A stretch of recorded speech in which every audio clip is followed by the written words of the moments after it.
नमस्कार साथियों। तो आज है 26 जून 2026। दोस्तों फिलहाल आज भारतीय बाजार क्लोज था मुहर्रम के वजह से। बट जो भी था दोस्तों बहुत बढ़िया था, क्योंकि सुबह से माहौल बहुत ही ज्यादा डरावना था। मैं आपको समझाता हूँ। अच्छा, वैसे कल रात में यूएस मार्केट शुरू में जितना चल गया था, आपने देखा ये डॉ जोन्स की पोजीशन शुरू में लगभग 52,620 पॉइंट तक पहुंच गया था। उसके बाद धीरे धीरे करके डाउन साइड मूवमेंट, और कोई बहुत बड़ा गेन नहीं था। मतलब जैसे कि इंडियन मार्केट भी हमने लास्ट डे देखा, मतलब कल कैसा था इंडियन मार्केट, शुरू में चल गया था, उसके बाद सारा का सारा गेन खत्म करके नीचे आके क्लोजिंग दिया kind of flat. Same to same closing आपकी यूएस मार्केट में भी हुआ। शुरू में चल गया, उसके बाद एकदम से सारा का सारा गेन खत्म करके नीचे आके क्लोजिंग दिया। नीचे मतलब वही काइंड ऑफ। और दूसरी तरफ नैस्डैक कंपोजिट भी सेम टू सेम, शुरू में बहुत ऊपर पहुंच गया था पॉजिटिव में, और उसके बाद नेगेटिव में क्लोजिंग दिया। आज उसके बाद आज सुबह से डॉ जोन्स की जो फ्यूचर्स उसको ओपनिंग देके नेगेटिव में था, बीच में पॉजिटिव में पहुंच गया था, फिर से देखिए नेगेटिव में अभी आ चुका है। दूसरी तरफ नैस्डैक फ्यूचर्स की पोजीशन बहुत वीक चल रहा है। बहुत वीक मतलब लगभग 1.19% अभी नीचे चल रहा है। तो मतलब आज रात में मोस्टली चांस है कि नैस्डैक नेगेटिव में ओपन होने, नेगेटिव मतलब थोड़ा गैप डाउन ओपन होने की। तो उसके पीछे मेन कारण क्या है कि आज सुबह से ही एआई बेस्ड जो स्टॉक्स है या एआई बेस्ड जो कंपनी है वो सब डाउन जा रहा है। कहाँ पे? यूएस मार्केट तो भाई ओपन नहीं हुआ, डाउन जा रहा है आपके एशियन मार्केट में।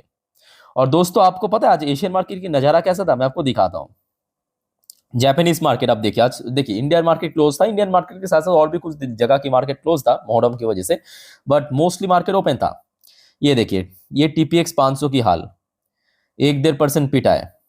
अच्छा ये देखिए, ये आपकी निक्काई की हाल, जापान की टॉप इंडेक्स निक्काई 225, या 4% गिरा है। सारे के सारे जितने भी एआई बेस्ड कंपनी था, टेक कंपनी था, जाइंट टेक कंपनी, सब पिट गया भाई। साउथ कोरियन मार्केट तो मतलब देखने के लायक नहीं रहा आज, सीरियसली कह रहा हूँ। ये देखिए चाइनीज मार्केट भी आज बहुत पिटा। चाइना में शंघाई, शैंगचैन, मोस्टली इंडेक्स 2.5%, 3% इस रेट में आज गिरा है। देखिए देखिए, हांगकांग की मार्केट आज ओपन था और इसमें भी गिरावट हुआ 2%, 2.5% करके। अब देखिए हांगकांग की सारे इंडेक्स। अब साउथ कोरियन मार्केट दोस्तों आप यकीन नहीं करेंगे, पहले आप देख लीजिए कॉस्डेक्स की पोजीशन कहां पे क्लोजिंग दिया, 4% नीचे। केआरएक्स 100 कितना नीचे क्लोजिंग दिया, 6% नीचे। अच्छा कॉस्पी लगभग 5.5-6% की रेंज पे। कॉस्पी 2 6%। कॉस्पी 50 लगभग 6.5%। और दोस्तों आप यकीन नहीं करेंगे, ये जो साउथ कोरियन इंडेक्स है ना, केआरएक्स, कॉस्पी, कॉस्डेक्स, शुरू में लगभग 16% गिर गया था। मजाक नहीं कर रहा हूँ, सीरियसली कह रहा हूँ, ये सीरियसली हुआ है आज। साउथ कोरिया मार्केट शुरू में 16% गिर गया, मतलब इतना क्रैश हो गया था। उसके बाद धीरे धीरे करके रिकवर करके, फुल रिकवर तो नहीं हो पाया, फिर भी वही 5% 6% नीचे आके क्लोजिंग। अब देखिए इसके पीछे एक फैक्ट भी है, क्योंकि अभी तक अगर आप देखेंगे साउथ कोरियन मार्केट बहुत अच्छा चल चुका था। मतलब ये 1 साल की डेटा आप देख सकते हो, 1 साल की डेटा। कॉस्डेक्स 8% चला, फिर भी ये बहुत कम था। केआरएक्स 100 236% रिटर्न दिया, जस्ट इंडेक्स। ये कोई शेयर की बात मैं नहीं कर रहा हूं, सिर्फ इंडेक्स की बात कर रहा हूं। कॉस्पी की जो मेन इंडेक्स है वो खुद ही 173% चला। तो इसके पीछे मेन कारण क्या है कि देखिए, फॉरेन इन्वेस्टर जहां पे मतलब लग रहा था कि चलो इसमें फ्यूचर है, जैसे कि एआई, और जो देश या जो देश की कंपनी एआई के ऊपर काम कर रहा है, जैसे कि साउथ कोरिया, जैसे कि जापान, वहां पे भर भर के निवेश हो रहा है, भर भर के निवेश। और यूएस में आप नैस्डैक को देखिए, डॉ जोन्स और नैस्डैक में कितना गैप रिटर्न्स में, ठीक है। अब देखिए इतना तो चल गया, तो जिस वजह से गिरावट के समय गिरावट भी उतना ही हो रहा है ना। आज इंडियन मार्केट आज फिलहाल क्लोज था। ताइवानिश मार्केट ओपन था, ताइवानिश मार्केट में भी गिरावट हुआ। ये सब आज जितने भी AI based company, tech company, सब 3%, 3.5% करके इंडेक्स गिरा है। ऑस्ट्रेलियन मार्केट आज ओपन था और सही था, मतलब एटलीस्ट गिरा नहीं। ये खचरा भी आज क्लोज था मोहर्रम की वजह से। अच्छा न्यूजीलैंड की मार्केट ओपन था, काइंड ऑफ फ्लैट था। मलेशियन मार्केट भी ओपन था, फ्लैट था। इंडोनेशियन मार्केट ओपन था, ये भी आज गिरा है 1-1.5% के आसपास। सिंगापुर मार्केट ये भी ओपन था, 0.5% के आसपास गिरा। थाई मार्केट भी ओपन था, अराउंड 0.5%, 1% गिरा। और दोस्तों उस टाइम पे मैं सुबह, मतलब जब south Korean market, Japanese market में गिरावट चल रहा था, मैं गिफ्ट निफ्टी की फ्यूचर चेक कर रहा था, तब गिफ्ट निफ्टी की फ्यूचर भी 24,000 के नीचे पहुंच गया था। मतलब कल रात मतलब कल दोपहर को हमारे जो निफ्टी क्लोजिंग दिया 24,056 पॉइंट पे ना, आज सुबह लगभग अराउंड 9-10 बजे के आसपास 24,000 को ब्रेक करके नीचे 23,000 के आसपास पहुंच गया था। अच्छा अभी कितना है मैं आपको दिखा देता हूँ, क्योंकि अभी ओपन है, अभी रिकवर कर गया है। ये देखिए एक बार मैं आपको ये देखिए रिफ्रेश करके दिखा रहा हूँ। कल रात में जहां पे गिफ्ट निफ्टी क्लोजिंग दिया, कल रात में गिफ्ट निफ्टी जिस लेवल पे क्लोजिंग दिया था, ये देखिए रियल टाइम डेटा मैं आपको दिखा रहा हूँ, अभी ये वीडियो में रिकॉर्ड कर रहा हूँ शाम के 5:08 पे। तो कल रात में जिस लेवल पे गिफ्ट निफ्टी क्लोजिंग दिया था कल मिडनाइट पे, वहां से 37 पॉइंट नीचे, फिर भी मैं कहूंगा बहुत अच्छी पोजीशन पे, क्योंकि सुबह 9-10 बजे के आसपास जब इतना गिरावट चल रहा था, मतलब तबाही चल रहा था, गिरावट नहीं एक्चुअली तबाही चल रहा था Japanese market, south Korean market में, तब हमारे गिफ्ट निफ्टी की फ्यूचर 24 आवर की क्रूशियल लेवल को ब्रेक करते हुए 23,950 के अराउंड पहुंच गया था। उस हिसाब से तो बेटर है ना। अच्छा, वैसे दोस्तों आपको तो पता होगा कल रात की 12 बजे की वीडियो या रात की 10:30 की वीडियो आपने देखा, तो मैं आपको क्रूड ऑयल की जो रियल टाइम अपडेट दिया था उस टाइम पे आपने देखा था, फिर से थोड़ा सा इंक्रीज हो गया था, 75 के ऊपर पहुंच गया था, याद आ रहा है। सो आज सुबह से फिर से हमें ड्रॉप देखने को मिला, कितना परसेंट, लगभग 2.86% नीचे आके फिलहाल $73 पर बैरल की रेंज पे चल रहा है, मतलब एक स्टेबल पोजीशन पे आप कह सकते हो है, ठीक है। अच्छा, गोल्ड की प्राइस कल रात से ही थोड़ा थोड़ा इंक्रीज हो रहा था, बट फिर भी अगर आप ऑल टाइम हाई के साथ कंपेयर करेंगे तो एक्चुअली बहुत गिर भी चुका है, ठीक है। तो गोल्ड में ऐसा कुछ बहुत बड़ा चेंजेस देखने को नहीं मिला। इवन सिल्वर में भी लास्ट 24 घंटों में कोई बहुत बड़ा चेंजेस नहीं हुआ, मतलब कल रात में जिस लेवल पे था अभी भी लगभग उसी लेवल के आसपास चल रहा है। अच्छा, वैसे इंडियन करेंसी की वैल्यूएशन ये भी कुछ बहुत बड़ा चेंज नहीं हुआ, मतलब पिछले 5 ट्रेडिंग सेशन की बात करें या कुछ 1.5-2 हफ्ते की बात करें, जब से 95 का लेवल क्रॉस करके नीचे पहुंचा तब से लेकर अभी तक लगभग स्टेबल पोजीशन पे चल रहा है, इसमें भी कोई दिक्कत नहीं है, ठीक है। अच्छा, वैसे दोस्तों बहुत सारे इंसिडेंट हुआ है एक्चुअली सुबह, जिस वजह से इतना सारा चेंजेस हुआ है, एक एक करके मैं आपको एक्सप्लेन करता हूं, बट आगे बढ़ने से पहले दोस्तों एक छोटा सा रिक्वेस्ट आप सभी को कहूंगा। पहले तो आप ये मेक श्योर कीजिए आपने ऑलरेडी इस चैनल को सब्सक्राइब कर लिया, सर नहीं किया तो सर फटाफट करके रख दीजिएगा, शेयर मार्केट, जियो पॉलिटिकल अपडेट सब कुछ टाइम बाय टाइम पाने के लिए इस चैनल के थ्रू। और दोस्तों जैसे कि आपको पता ही होगा, देखिए आज तो फिलहाल मार्केट छुट्टी था, कल सैटरडे संडे छोड़ के मंडे फिर से मार्केट ओपन होगा। सो मंडे मार्केट ओपन होने से पहले मैं आपको संडे के दिन या कल भी सारे के सारे जानकारी दे दूंगा मार्केट के बारे में, ठीक है। सो एक भी अपडेट मिस मत करना, सारे के सारे इंपॉर्टेंट है, क्लियर। चलो दोस्तों आगे बढ़ते हैं। सबसे पहले हम थोड़ा सा जानने की कोशिश करते हैं कि आज जो कॉस्पी, जो आपको मैं उस टाइम पे कह रहा था कि सुबह 15-16% क्रैश कर गया था, यहाँ पे आप देख सकते हो मनी कंट्रोल ने उस टाइम पे इस न्यूज को पब्लिश भी किया था कि मतलब कॉस्पी क्यों 16% क्रैश कर गया इस हफ्ते, ठीक है। उसके पीछे मेनली 3 फैक्टर है। 3 फैक्टर कौन सा, फटाफट नोट कर लीजिए।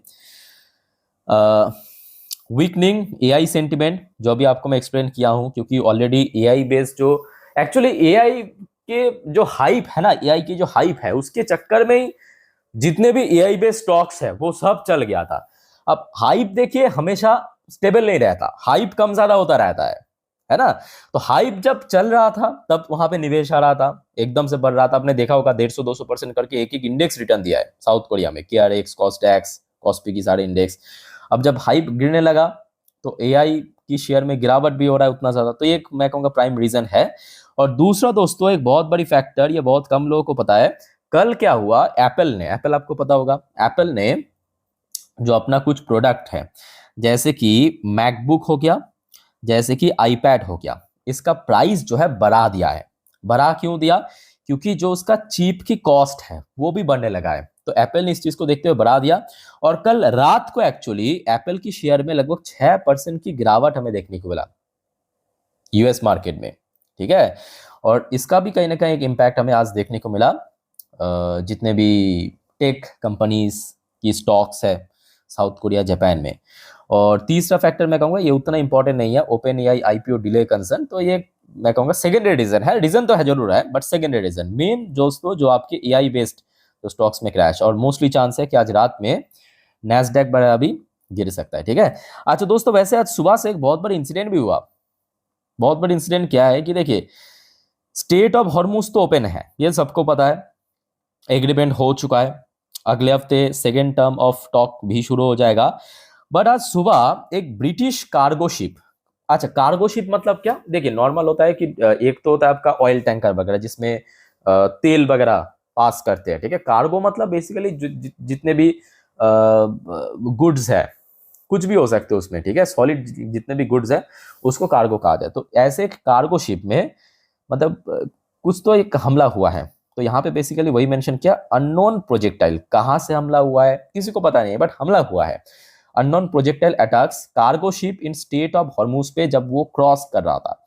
अब इसको लेकर थोड़ा बहस चल रहा है, क्योंकि ईरान कह रहा है यूएस ने हमला किया, यूएस कह रहा है कि भाई हम तो हमारा ब्लॉकेट हटा दिया तो हम कैसे हमला कर सकता है, करे तो आप ही, मतलब ईरान को ब्लेम कर रहा है। तो हुआ क्या है, मैं आपको थोड़ा शॉर्ट में पढ़ के समझा देता हूँ। देखिए, a cargo ship was damaged after it was struck by an unknown projectile off the Omani coast in state of Hormuz on Thursday.